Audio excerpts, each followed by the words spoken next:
নমস্কার। এখনকার আলোচনার বিষয় হচ্ছে গর্ভাবস্থায় কতবার পেটের আল্ট্রাসোনোগ্রাফি করা উচিত।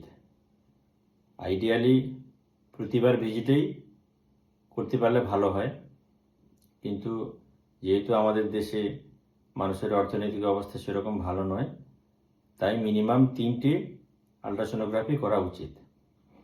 প্রথমটা করতে হবে প্রথম 3 মাসের মধ্যে।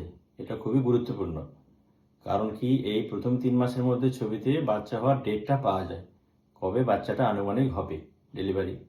ঠিক আছে। আর দ্বিতীয় ছবিটা 20 সপ্তাহের মধ্যে একটা করতে পারেন।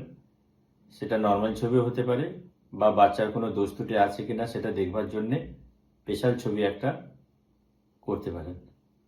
আর 3 নম্বর ছবিটা 36 সপ্তাহে একবার করতে পারেন।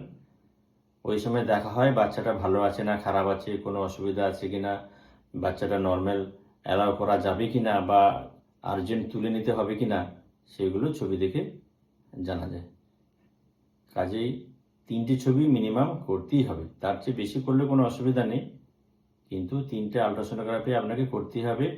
বিশেষত প্রথম 3 মাসের মধ্যে ছবিটা অবশ্যই করতে হবে, তা না হলে কিন্তু আপনি বাচ্চা হওয়ার ডেটটা পাবেন না। যত পরের ছবিগুলো করবেন বাচ্চা হওয়ার ডেট অন্যরকম এসে যাবে, ছবিতে মিলবে না কিছুতেই, তখন আপনি বাচ্চা তুলতে পারবেন না, বাচ্চা খারাপ হলেও বিপদে পড়ে যাবেন। ঠিক আছে। এই নমস্কার।